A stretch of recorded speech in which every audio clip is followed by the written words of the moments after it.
Matthew, can you hear me?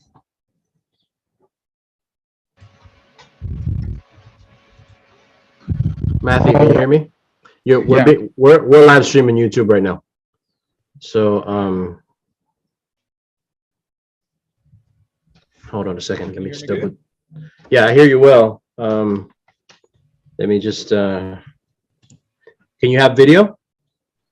Unfortunately, I do not, because I have bought a new computer and it's a desktop computer, so I'm not operating on laptop anymore.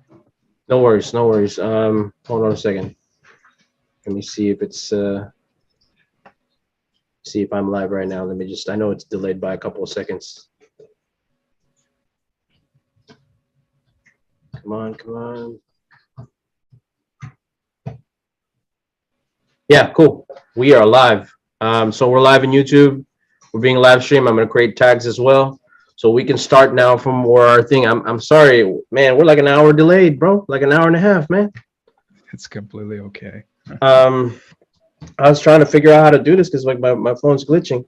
So just I don't think there's a little bit introduction for us because people that watch my channel just know me. I just want to start with what you were talking about on the border. You have friends though in the police force. You're saying in Slovakia, refugees are coming in. Uh, we have a friend that has a girlfriend that's currently working for the police here in Slovakia, Yes, sir. and they have been actually advised to be prepared to be on the emergency calls and be always prepared with, we call it polna taštička, which pretty much translates to the emergency pack that you have to have if there is a call. So you have to have a gas mask beside you, just always on you, and the type of necessary things that you would need in case of some crisis, if some crisis would break out, for example, with the refugees. So Oh. like knives and things like that, you have to have all that packed. Uh, the situation is here in Slovakia, we actually accept every refugee. You don't even have to have any paper. You just need to come with either a passport or ID to us. We'll give you shelter. There has been many shelters already set up on the coast of the border. And I do believe so that Romania and Poland is doing the same thing. So basically, the Slavic races bordering, Ukraine, right? Wow. Exactly. So Actually, what how? I've been seeing in most of these countries, if you look at any type of hotels or any sort of a Airbnb or something like that, they're now offering free stays for Ukrainian citizens.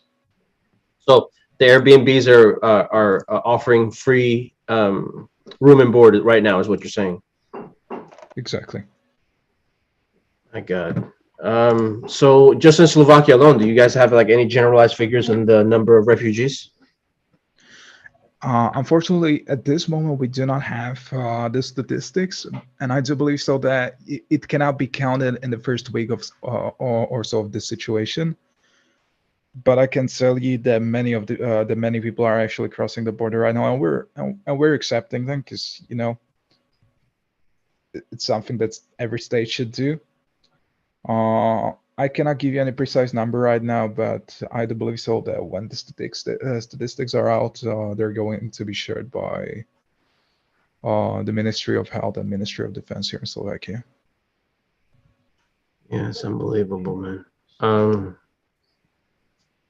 that's crazy. What's the general Uh, esprit de corps of the people over there? uh, I gotta tell you that a majority of Slovaks are actually against the war because who would be Yeah, pro-war? yeah. But the sort of ideology, I gotta tell you that many of the Slovaks, but it's Mm-hmm. still a minority, that have lived through the socialism and the communist rule, are actually welcoming Putin and are saying that we should be free too from the capitalist regime. What? Uh, and I gotta tell you that the main sources of distribution of such ideologies are through Vkontakte, which is Russian, Ukrainian Mm, Facebook, okay. and the second one is TikTok. And I couldn't believe my own eyes, but most of these pro-Russian, anti-Zelensky ideologists are on TikTok. They're making videos and they're having huge engagements on these videos. Wait. So like TikTok and what? Snapchat as well? I do not. No, no, no. Snapchat now is uh, the age group of such ideologies is 40 plus, and Snapchat is pretty much dead in Slovakia.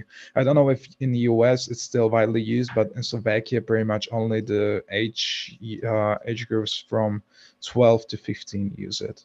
So basically, you're losing the information war when it comes to the digital form. There's a lot of like online, like Actually, troll farms. Basically, is what you're saying.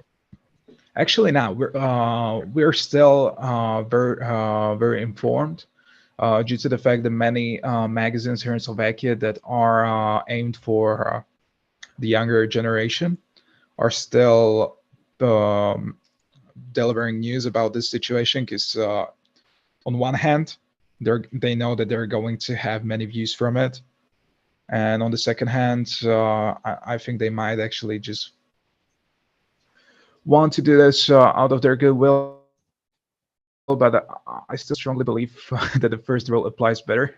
uh, I gotta tell you, we're still greatly informed, but it takes some time for our journalists to actually notify our citizens about certain news.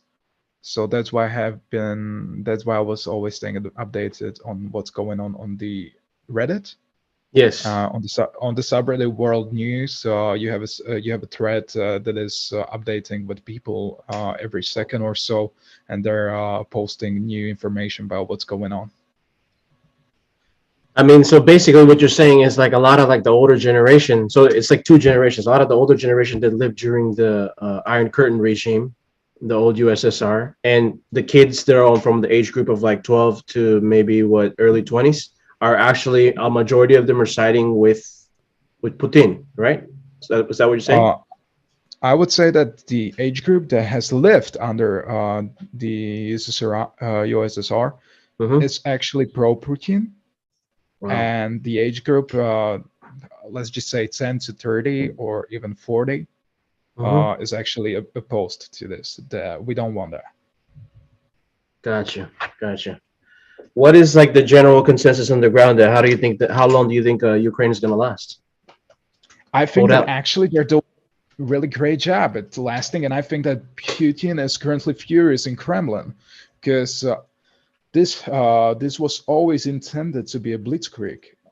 It was not meant to be a lasting war. They have not actually realized that they will need some sort of logistics if they want to provide fuel, ammunition, or food to the soldiers. And now you can see reports of military vehicles actually being left out on the side of the road because they do not have any fuel. Russian military vehicles, and actually there have been two or three kinds of reports, all scattering from the Ukraine, from different sides of Ukraine, that actually Russian soldiers are fleeing from the war because they're scared. They might not have been told that they're going for a war, an invasion that is going to be hostile to. Maybe they thought that it's going to be like with the Czechoslovakia in the 1968, Yeah. that we're not going to oppose their invasion. Right. But there have been reports that actually the Russian soldiers were only told that they are there for some drills, practical drills, and now we can all see where the practical drill part has went to. So you are a lot more well versed, obviously, with the social media, in that side of Central and Eastern Europe. So obviously paying attention to different subreddits and very savvy about that. So the latest confirmed reports is what you're saying is Putin's supply lines is basically stretched. He didn't Yes, take into account. He almost expected this to be some kind of like 100 hours war type thing, like what we had in 1991 in the first Gulf War. Is that what you're saying? exactly. That's why they have headed for the Kiev. so fast due to the fact that they wanted to take out the head of the state, President Zelensky, but Hmm. they failed to do so. And now they're pretty much stranded because if you do not really prepare yourself for the war, and 8 months is not really that much of a time, and it escalated only like month and a half month ago, you cannot truly bring up any plan of logistics because when you see Ukraine on the map, it seems pretty small, but I can tell you, Ukraine. Let's just say that if you want to go from other end of the Ukraine to center of Ukraine, and if you would put it realistically, if you would go from Vienna to Paris, it would take you less time to actually get there. How many hours would that be on like a Shinkansen and like on a bullet type train? Oh, hold on. Let me see.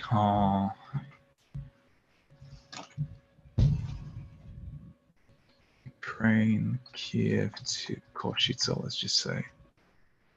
Okay, from Kiev to Košice, it's roughly 868 kilometers. Oh, so it's quite Košice, it's quite some time. yeah, It's and that's a big place. exactly.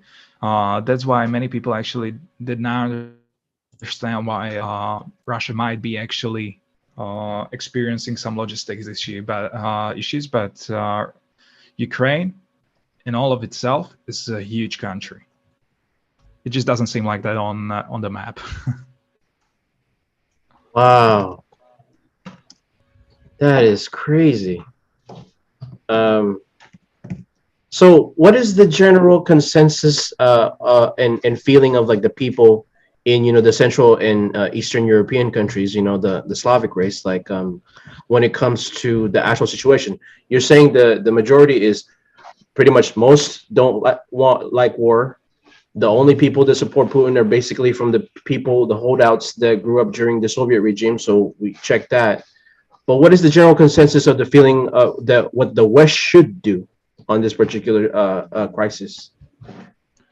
Uh, Many people are actually saying that the sanctions won't work. I'm on the side that we can propose sanctions and issue harsh sanctions to Russia. But if Mm-hmm. such thing still continues, we cannot live in the fear of one nation having the nukes. So therefore, we won't be. So therefore, we won't do any military intervention. Because if you do that, if you just issue sanctions on, let's just say on Russia, if Russia wants to go to Finland now, because Finland is still not in NATO, Mm-hmm. and Russia invades Finland, we cannot just sit and look at that, because it just makes the West and all the other countries look weak, because we are scared of actually Russia having nukes. And we cannot do that. We cannot live in the fear that somebody can just move the pawns on the board just because he has a king and we do not. I mean, we have And kings too. That's the thing. So you're saying for the people that want to stop this Russian aggression, you're saying that in their mentality, it shouldn't matter that Russia is moving medium range ICBMs right across the border. Is that what you're saying? could you come again?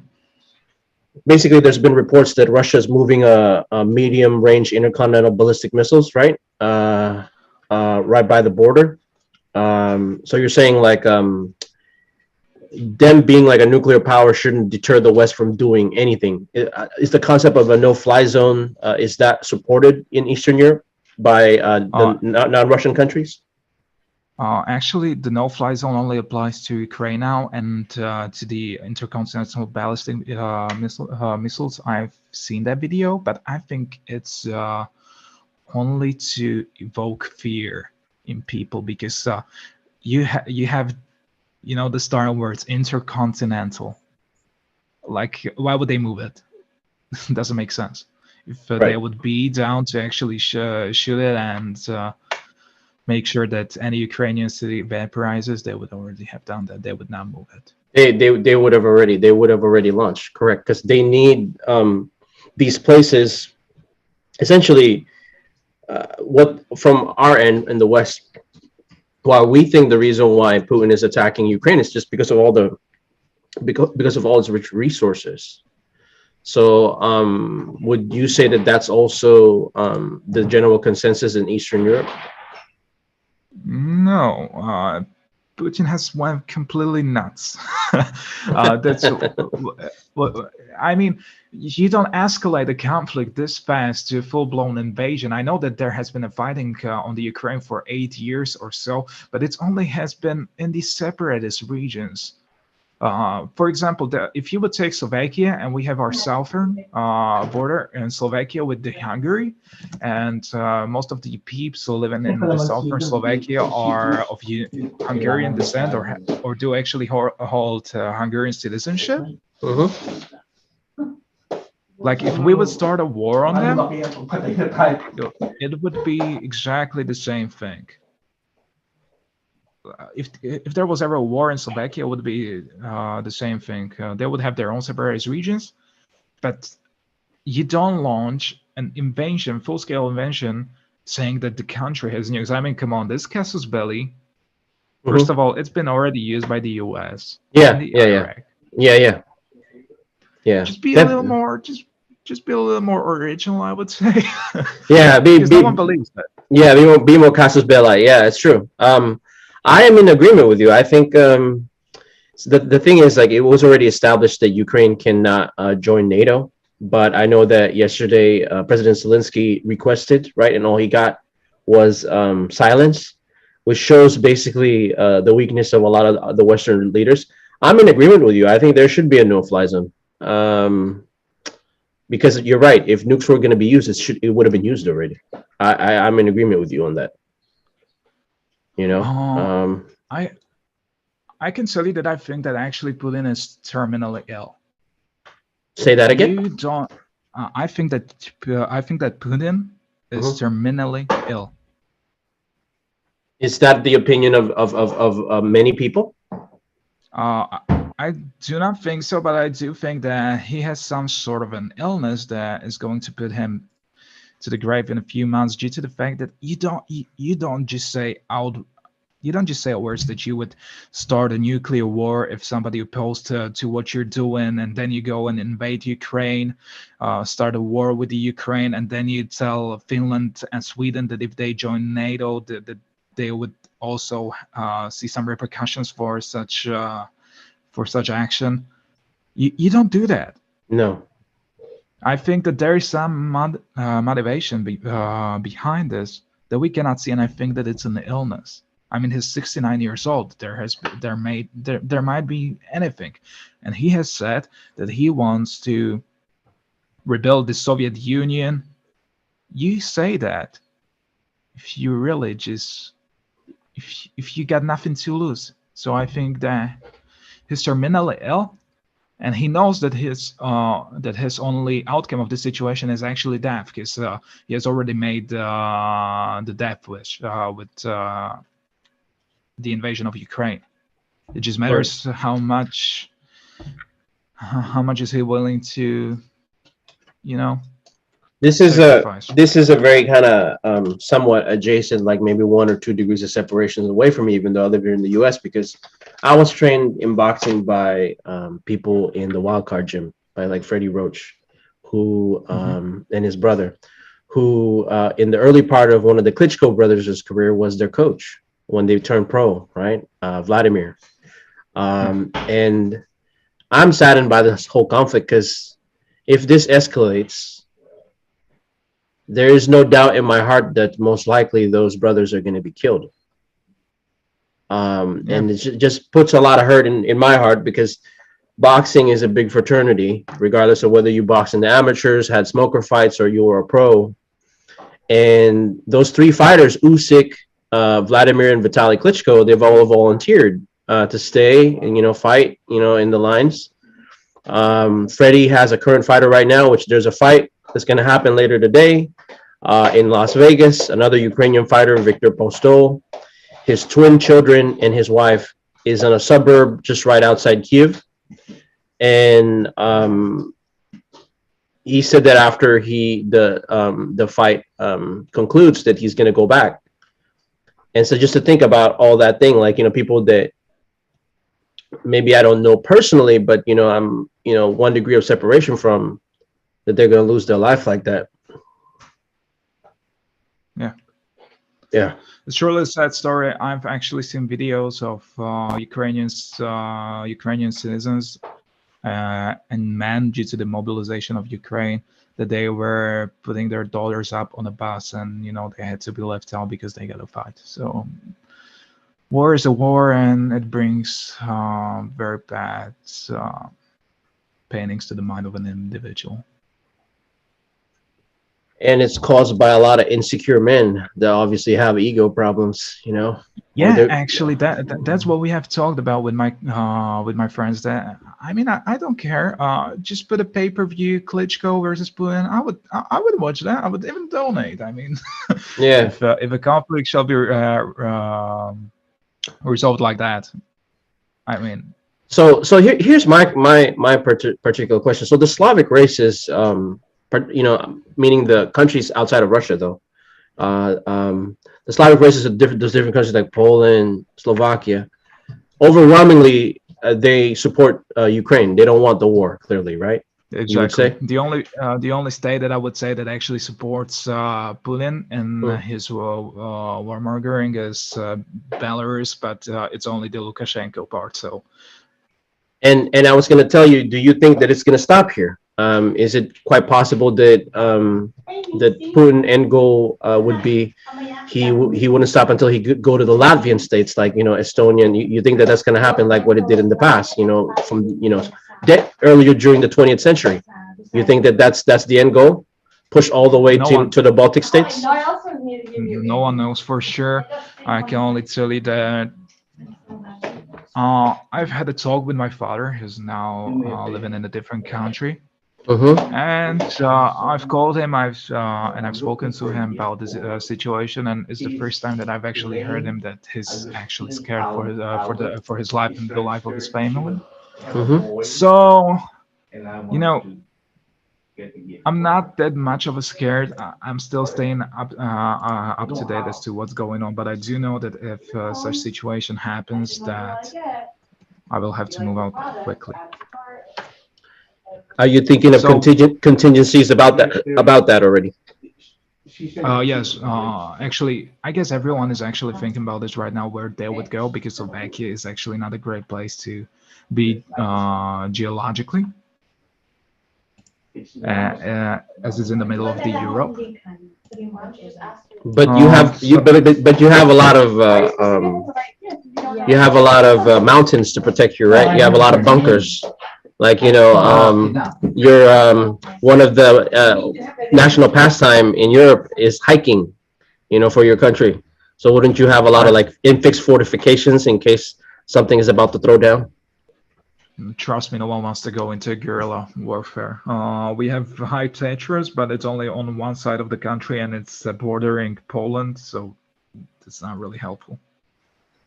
Yeah, and it's sad too, because like you're kind of like a emerging tiger in Europe, in the sense that you guys have that awesome auto industry, and for that to just go to waste because of this geopolitical nonsense that this insecure man from back east is doing, is just disheartening.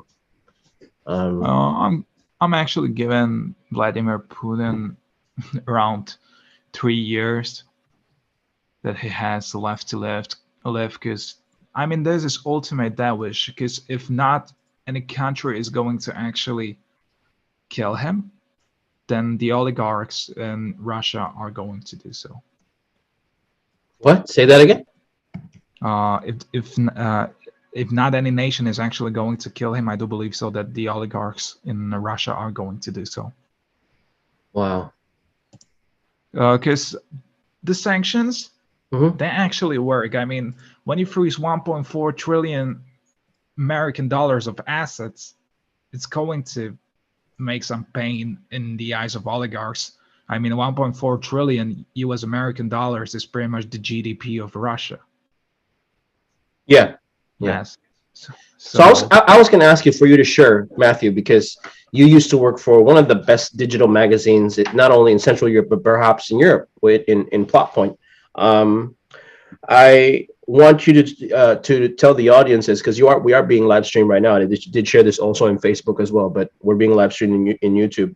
Um, can you give any particular links or websites that you're aware of that are that can be somewhat trusted? That's not too much filled with like fake news when it comes to the conflict, like things that you follow. You would know because you worked in both digital and print media. So for information gathering, I would say that Reddit is the first place that you can actually go right now, because all the news are actually gathering intel from Reddit right now. I think so, because it's so fast. I'm in Twitter, on the other hand, but Twitter is filled with many fake news and many Russian bots and many people that actually say certain information and they do not have it backed up. But when you actually scroll through the live threads on Twitter, mhm. if somebody posts fraudulent information or an information that is out of date, they're automatically banned. Is there being in Slovakia? Do you see any kind of presence of boots on the ground of like NATO, any of those countries? You know, anyone Yeah, in the West?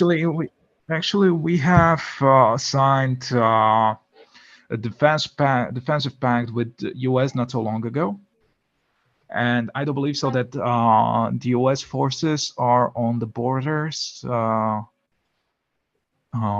in Slovakia and Poland. I am not so sure about Romania.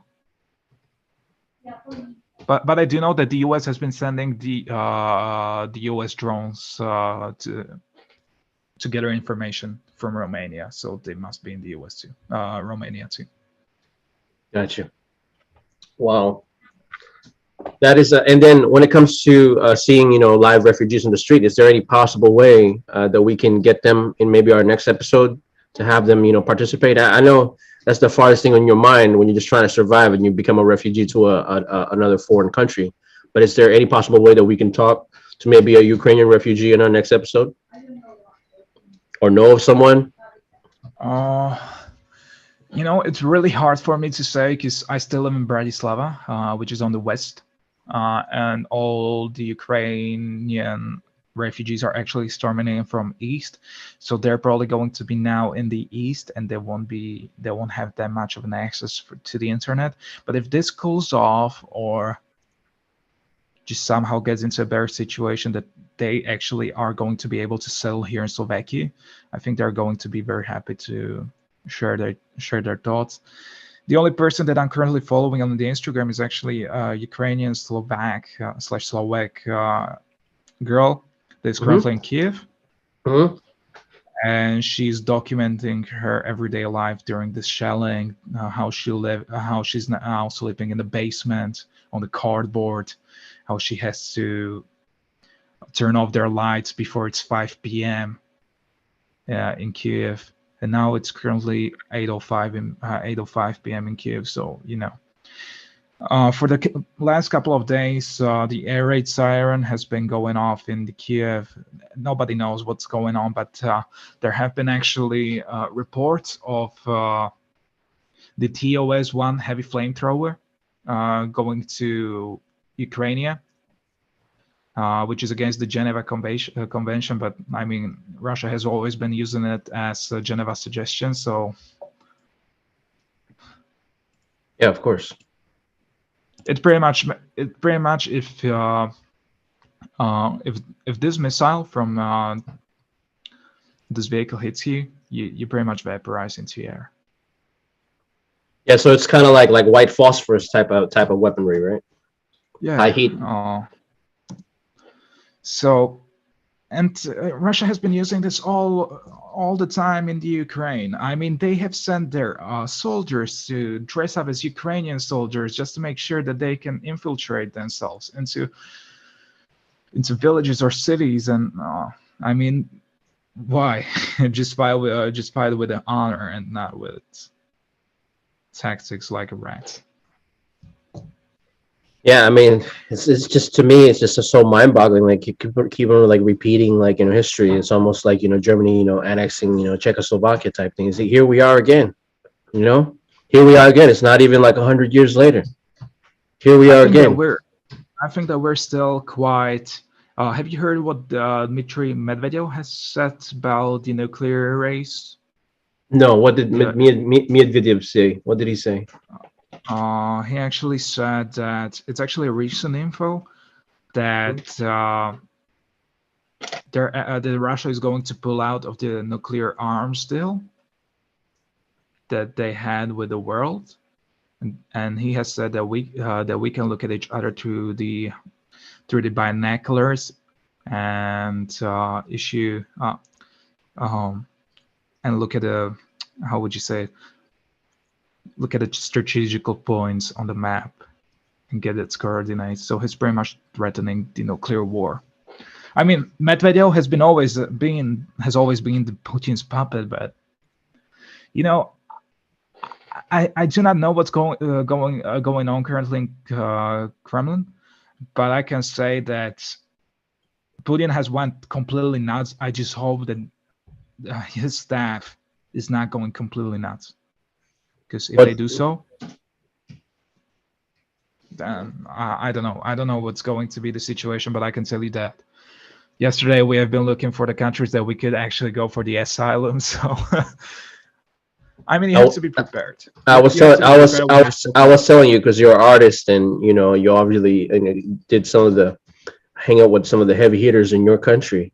You could definitely have like a try to seek asylum here in the U.S. or some take maybe like a HB1, one of them genius visas because of what of the work that you've done over there, particularly in plot point and that kind of thing, and then you hung out with um, the flying car guy in Slovakia No, and all those people. Yeah, you definitely try to do that with your girlfriend if possible. If we're still the America that I grew up here, living. This is just so worrisome because like we're going back as a species. That is awful. I it can't believe truly is. I can't believe Uh, Medvedev actually said that. I can tell you that I've actually asked my mom whether she would be actually down to actually relocate, and she's now in the age of she's actually hitting 60 Okay. in a few years, and she has actually said that I do not give a damn whether any Russians come and kill me. I have lived here. I my child grew up. I'm happy. I don't care how I die, but I'm not going anywhere.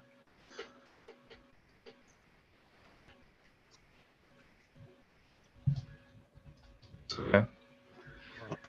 So when such thing goes, so if such thing goes down, it's going to be a lot of pain on every family side. But unfortunately, that's the war. I mean, that's the war. We cannot do much.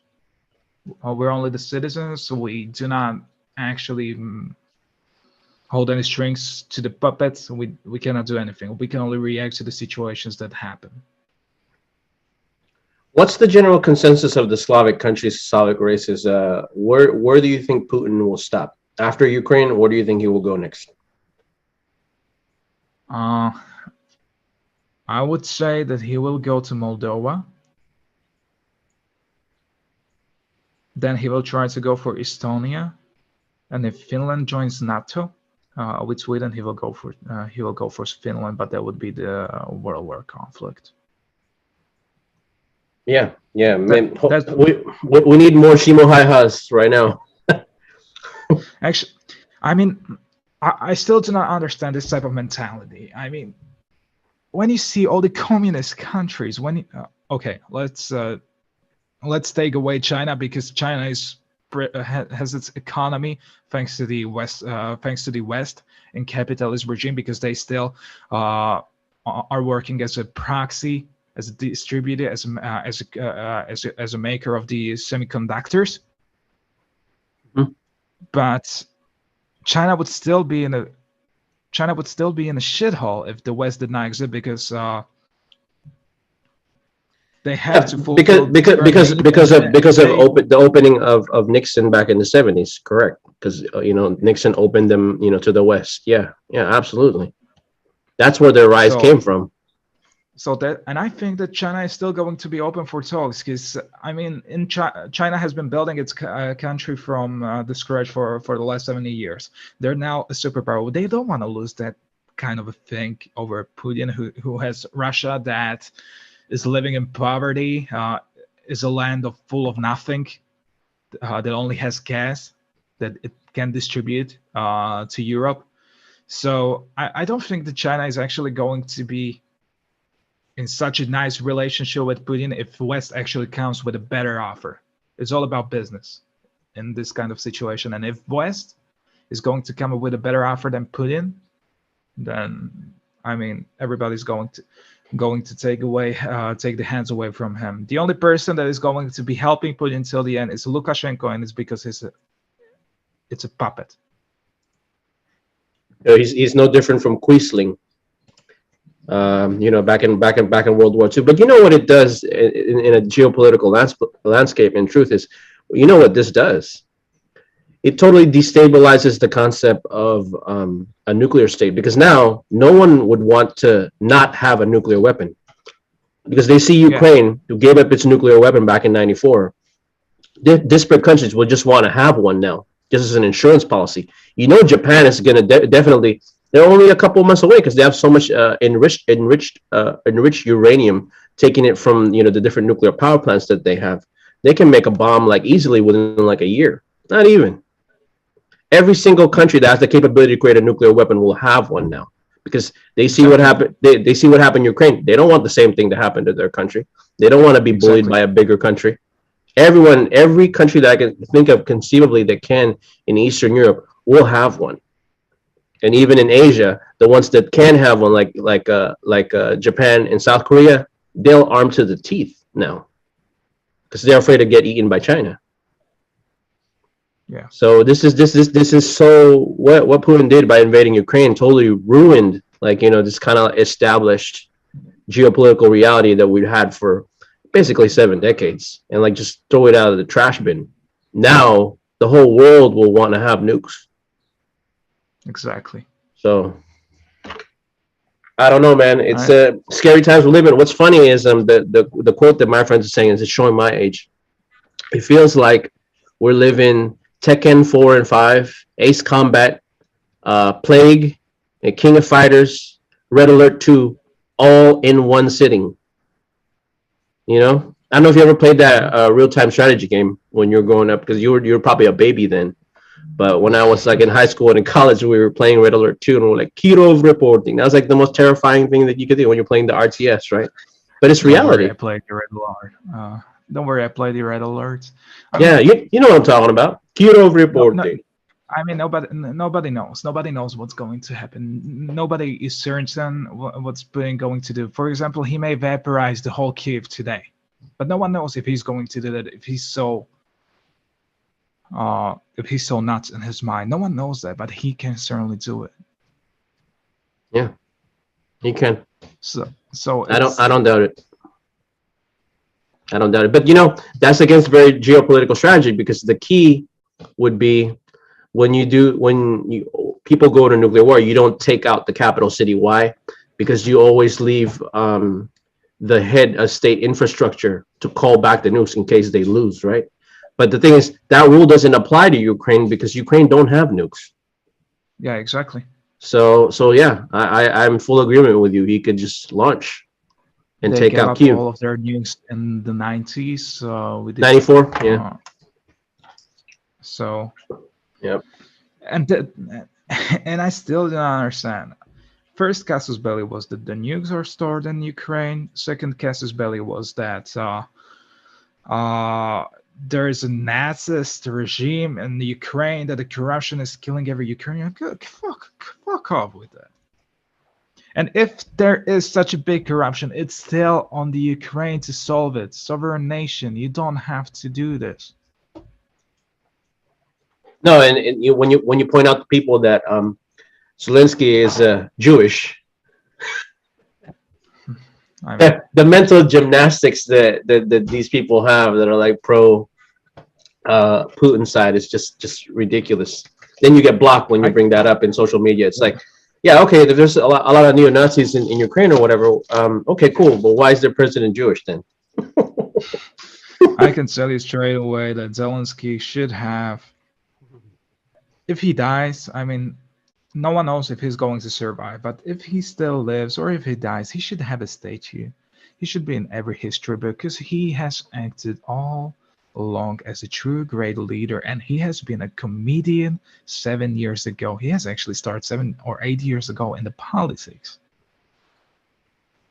Yeah, yeah, And look at him. Now, Putin has been in the politics for what? 40 or 50 years? For no, no, no, he's 69, so he's been in the politics for what? 30, 35 years. The yeah. guy is still hiding in Kremlin, not saying anything to anyone, not showing any sort of bravery, just to boost up the moral of his combatants.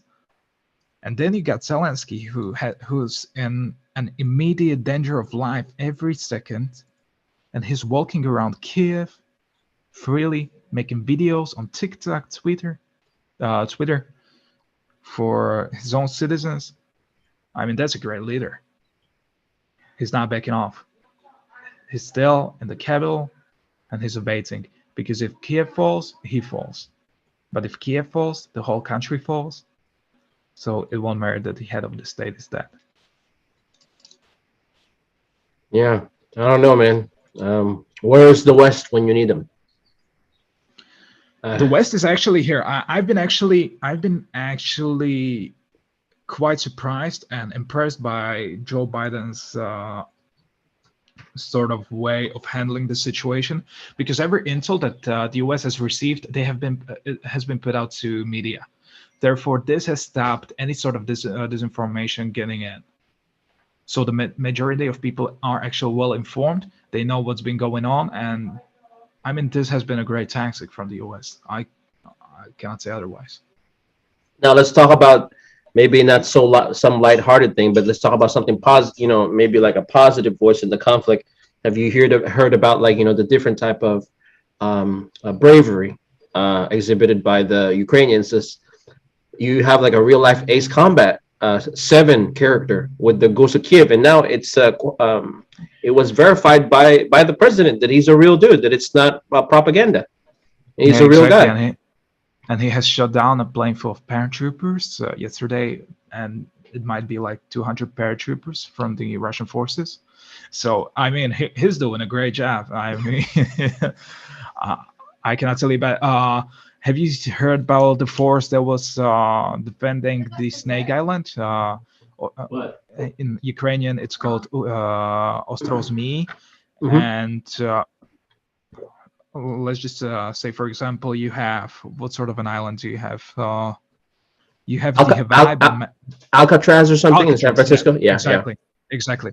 Mhm. Let's just say the Alcatraz, and there were like 9 soldiers on the island defending it, and there has been revealed to the public the radio transmission they had with the Russian battleships. So it went like, "This is the Russian battleship. Surrender, and no harm is going to be done to you." And the response from the soldiers on the Snake Island has been that Russian warship, go fuck yourself, and they start fighting, and they died like heroes. Well, it's sad. It's sad that such quality human beings. It's just to me that's both a triumph and a tragedy. It's triumph because it showed the freedom lovingness of the Ukrainian people and what people that have experienced freedom would do to preserve it. But at the same time, like that's quality people that they lost their lives like that. Like the best type of human beings is Yeah, just whack. It is just but whack. that's war. But what a way to go! What a way to go, right? Yeah, they went out like heroes. And actually, the Russian propaganda has released a video like an hour or so ago that they have actually rescue them from the Snake Island, and they are now showing fake videos in Russia stating that the soldiers from Snake Island have been rescued from the Nazis regime that's in Ukraine, and they're showing this to the people. But the hack groups from all around the world were actually faster than them, because they have hacked their national televisions and all of their television they have in the Russia, and they have been broadcasting a video of Russian flag the whole day on the Russian television. So So wait a minute. You said hack group as in like anonymous? I don't know whether it was anonymous, but there have been reports that on the Russian TV, if you click on any channel that you have on the Russian TV, it's only going to show you a video of nature of Ukraine and Ukraine's flag, and that's the only thing that you're going to see. Wow, this is wild. It's a wild thing. We're living a video game. You know what it kind of it does lend credence to the simulation theory. We live in a sim. This is a game. You know. I mean, I can tell you only one thing, that I still do not understand why the Russians are still not backing off. First of all, this invasion has only shown to the world how Russia is weak. They're weak so much. They do not have the latest equipment. Their soldiers have no morale. They do not have any will to fight. They have embarrassed themselves with this invasion. No one is going to take Russia seriously from now on, because the only thing that they can lay their hands on is nukes. But this is not going to stand for another few years. No one is going to care if you have nukes anymore. If you're going to make a conflict, you're done. And if you have such a bad military, well, this has been a very enlightening conversation that we've had, and I'm sorry that it was so late. You know, I mean, I try to make the technology work, but then every time I try to make it do a live stream on YouTube, my system would crash. Mm-hmm. So that's the reason why I kept on rebooting my computer. I mean, we should have started at 8 o'clock. I'm so sorry. It's completely okay. That's just awful. And then so your dad, where does he live now? He actually lives on the side of Poland. Mm. So, yeah. So they're experiencing a massive refugee crisis themselves, just like Slovakia.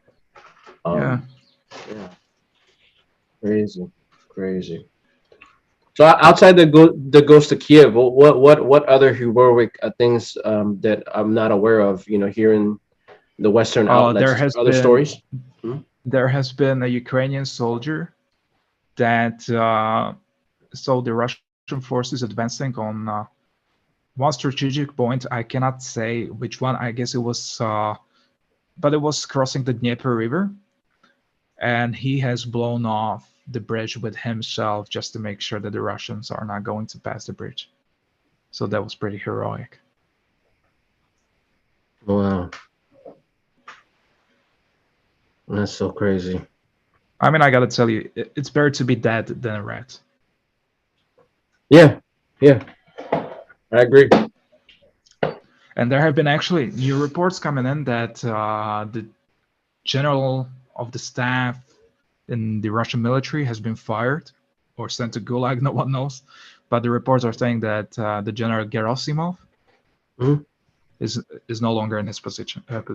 So wait. I gotta rewind what you said. So basically, you're saying the head of the chief of staff of the Russian military was fired recently? Yeah. It's his post is Russian General of the Army, so he's the chief of the General Staff of the Armed Forces. Yeah, so the Generalissimo. Yeah. Oh, wow. Why? I mean, you can see why. I mean, Russia is fucking it up. They did not think that it's going to be so hard. Well, I hope they pull a Finland, you know. I hope they pull a Shimo Haiha, you know, somehow. I hope they drag this out because democracy is at stake in a sense that democracy across the world. Because to me, in my sense, I disagree with you with the whole China situation. I think that China will continue backing Russia because they want Taiwan back. So they're going to use that as a pretext to say like, hey, look what Russia did. We can do the same. That's what they want to do. And finally, Germany. This is a breaking news. Germany has stepped up and they will supply 1,000 anti-tank weapons and 500 Stinger surface-to-air missiles. That's actually what I was going to say. Thanks to my fellow Americans. Thank you for those living in Arizona, because those would be the places that they make the law, the light anti-tank weapon, and also the javelin. So Arizona, America, F yeah. Because did you see the greatest product endorsement, shameless plug commercial of all time? The former president of Ukraine was being interviewed by CNN, and he was like, "Thank you, America, for your javelin and low missiles. Like every time we used it, like it compromised uh, um, Russian tank columns. It's like our success is the same as your battle success. Thank you for your products." And I was laughing. I was laughing because I was like, wow, that's like literally the greatest like Coke commercial of all time, but like with American products because we still make it made in America. I'm actually surprised that Poroshenko has went back and chose to fight. I'm surprised I too. was strongly He's a billionaire. surprised. He's a billionaire, right? He could go anywhere in the world, right? Let me see his net worth. Yeah, he's a billionaire, isn't he?